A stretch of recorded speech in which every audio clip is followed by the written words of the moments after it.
Halo semuanya, perkenalkan nama saya Sabila Rizky Rohmatullah dan rekan saya Jeremy Van Santosa. Di sini kami berdua akan menjelaskan mengenai program QA atau Quality Assurance dan QC atau Quality Control pada fasilitas radioterapi, 3D Conformal Radioterapi dan IMRT khususnya pada scan simulator.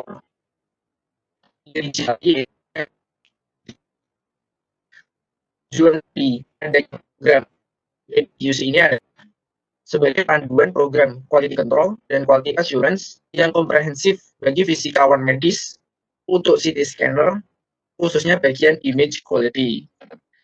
Kemudian, fungsi dari image quality itu adalah berpengaruh pada kemampuan untuk mengidentifikasi dan delineasi volume target dan struktur di sekitarnya untuk melakukan treatment planning untuk radioterapi.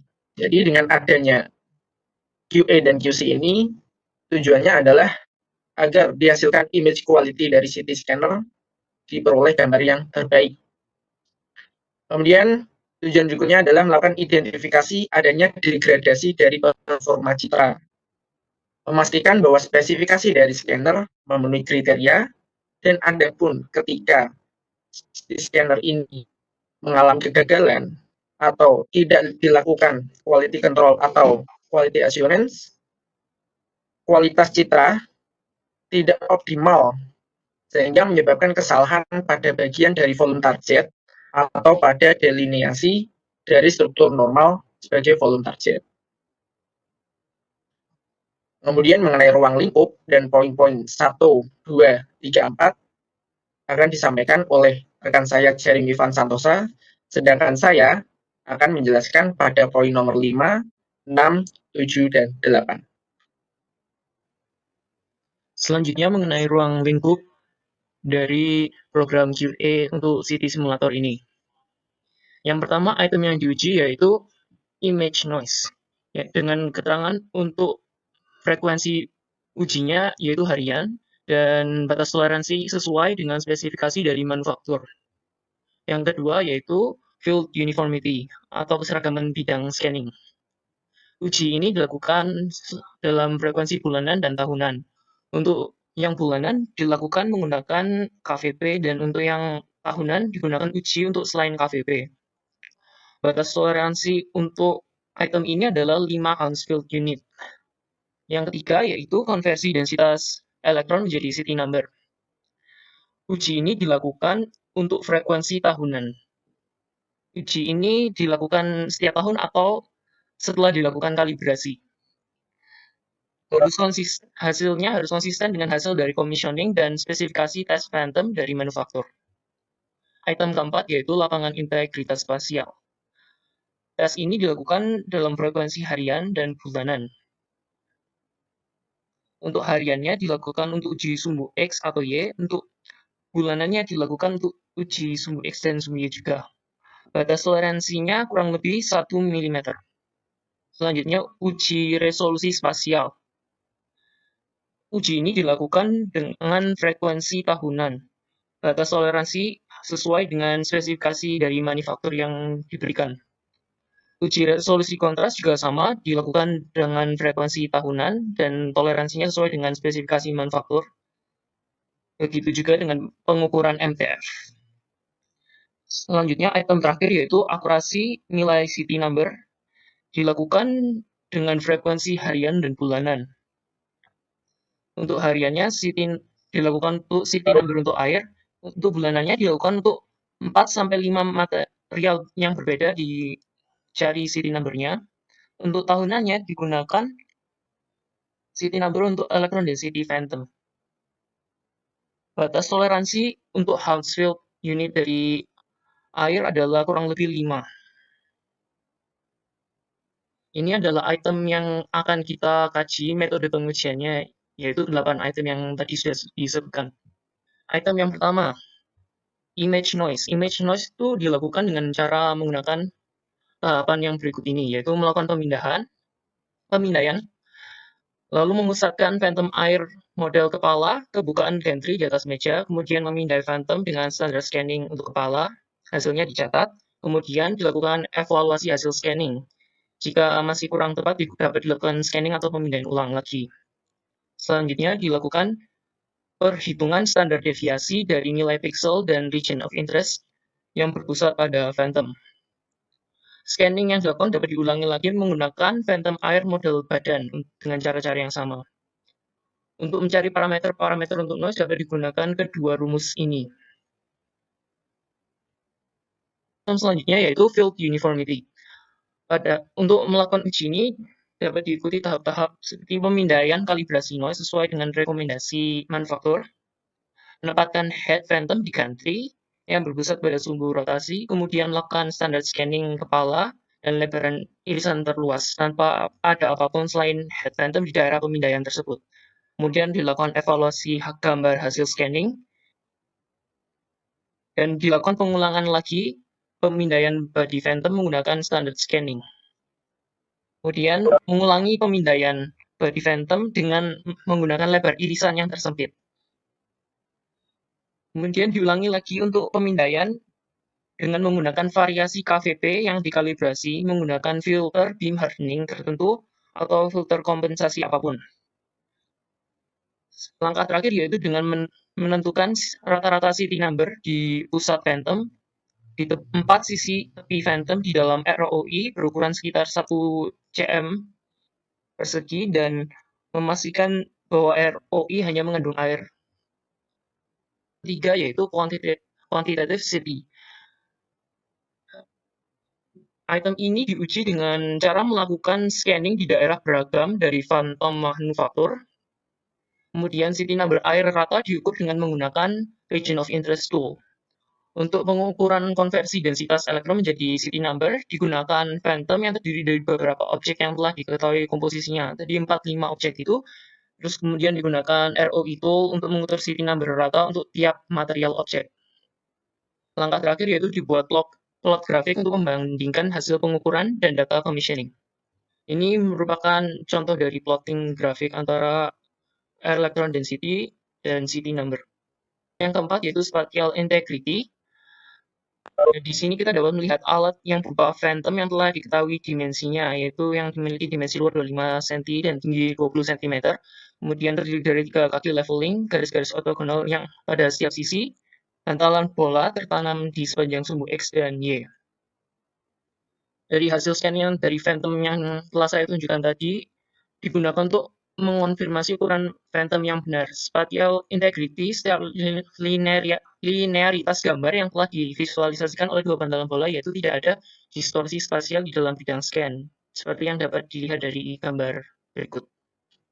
Uji yang berikutnya yaitu spatial resolution. Tujuannya untuk menentukan batas frekuensi spasial kontras tinggi pemindai CT dalam berbagai kondisi.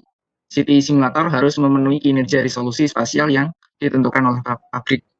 Adapun metodenya yaitu letakkan objek uji atau phantom di atas meja, kemudian naikkan meja untuk menyelaraskan objek ke pusat rotasi dan untuk memindai cahaya penyelarasan.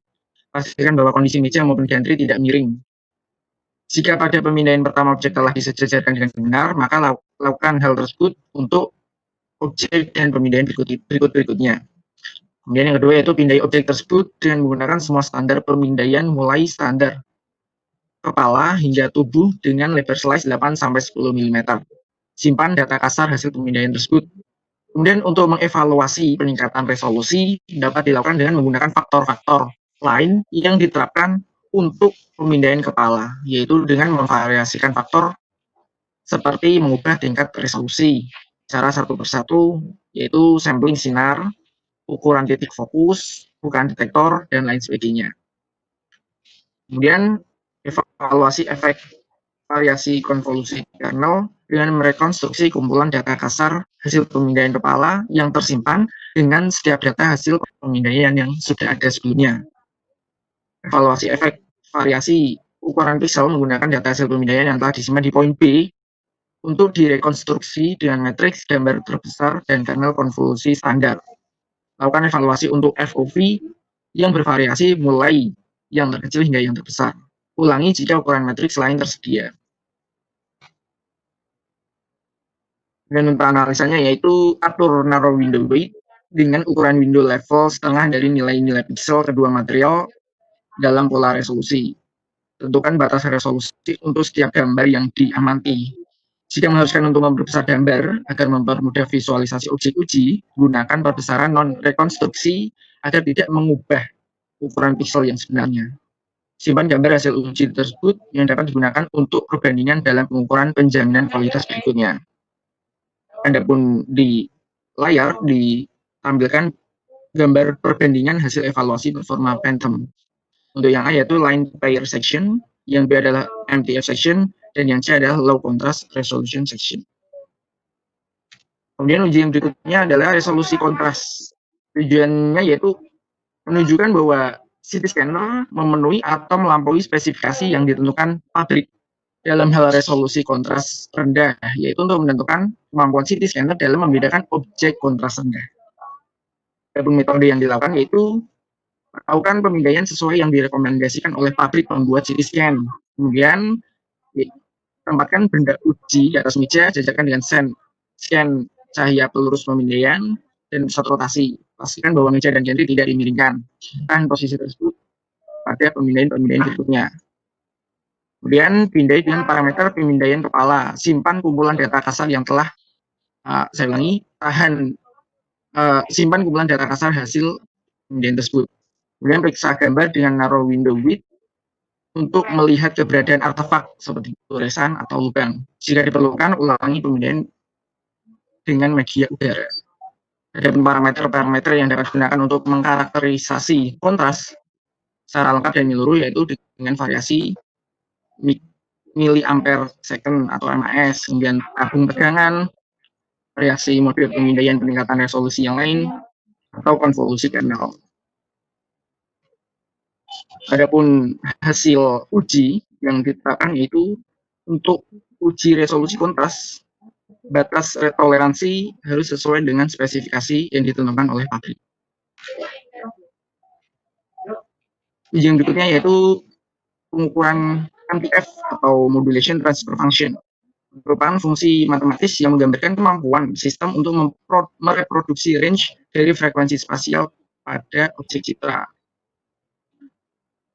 Untuk metode tujuan dari pengukuran MTF adalah menentukan nilai MTF sebagai ukuran batas resolusi spasial karakteristik dari sistem CT scan. Metode yang digunakan yaitu pertama, jika Phantom PSF dan program komputasi MTF sudah disediakan, maka dapat diikuti prosedur yang sudah diberikan. Jika tidak dapat dilakukan atau publikasi tidak bisa dilakukan, maka dapat diikuti langkah-langkah berikut. Yaitu yang pertama, letakkan Phantom di gantry scanner dengan foil diposisikan secara vertikal sepanjang pusat rotasi dan tegak lurus terhadap bidang scan. Pastikan agar gantry dan meja tidak miring. Kemudian Phantom di scan dengan pengaturan head scan standar, namun dengan pengaturan MAS tertinggi dan ukuran letter slice terendah untuk memastikan agar peningkatan MAS tidak mengubah resolusi. Kemudian melakukan pengecekan artefak citra dari plat dengan non-reconstruction magnification, yaitu tanpa mengubah FOV tentunya, dan jendela yang sempit atau narrow window width for subtle streak. Jika terlihat, maka harus mengatur kembali Phantom dan mengulangi scan. Jangan lakukan MTF perhitungan MTF jika ada artefak yang signifikan atau lobus negatif yang jelas yang sejajar dengan plat. Ulangi pada kondisi resolusi tertinggi untuk head scan and body scan standar. Meletakkan ROI di sepanjang citra plat di dekat pusat dari citra dan lakukan ekstraksi pixel value untuk memastikan ROI meliputi distribusi tile and blur. Kemudian menentukan sudut antara citra plat dan garis pixel. Tentukan pixel spacing atau FOV atau diameter matrix. Mengoreksi sudut untuk menentukan perpindahan X di sepanjang baris pixel dari puncak citra plat. Menormalisasi pixel value sesuai range yang ditentukan acrylic background dan nilai puncak dari plat. Itu nilai dengan menggunakan list squares sebagai persamaan fungsi linear. Menghitung rata dari beberapa garis yang paralel atau sesuai dengan level noise. Kemudian dapat ditentukan MTF dengan menggunakan slope of regression linear atau gradient dari regresi linear. Adapun analisanya yaitu kami ulang kembali bahwa toleransi nilai MTF sebesar 5 LP per centimeter. Untuk menghitung nilai MTF, pertama adalah mencari nilai alfa yaitu gradien dari persamaan regresi linear YX sama dengan akar len 1/PX, di mana PX adalah nilai pixel yang dinormalisasi dan diperoleh dari ROI, termasuk gambar foil yang kabur. Regresi linear YX sebagai fungsi jarak dari puncak gambar foil dalam milimeter atau FOV. Kemudian diharapkan diperoleh hubungan regresi linear yang baik. Jika alpha adalah gradien dari persamaan regresi linear di atas atau persamaan garis di YX tersebut, dan nu adalah nilai frekuensi spasial per cm, maka persamaan MPF adalah MPF sama dengan eksponensial pangkat pangkat negatif pi nu per 10 alfa kuadratkan. Kemudian MTF yang dihasilkan kemudian dapat diekspresikan dengan memplot MTF nu atau dapat pula dihitung pada frekuensi cutoff tertentu. Dan nu disarankan bernilai 0,1 atau 0,05. Kemudian uji yang ke-8 adalah uji akurat city number. Uji ini sama dengan kuantitatif city number. Adapun di poin ini yang ditekankan adalah uji kalibrasi city number pada media air. Itu terhadap objek phantom berisi air dengan parameter standar yang dipakai untuk menilai akurasi nilai city number dan ralatnya yang dibuktikan dengan skala keabuan yang ditunjuk dengan satuan Rosenfeld unit atau HU. Kemudian nilai city number ini dipengaruhi oleh voltage tabung, sinar X, filtrasi sinar X, dan ketebalan objek. Demikian presentasi yang dapat kami sampaikan. Terima kasih atas perhatiannya. Siap.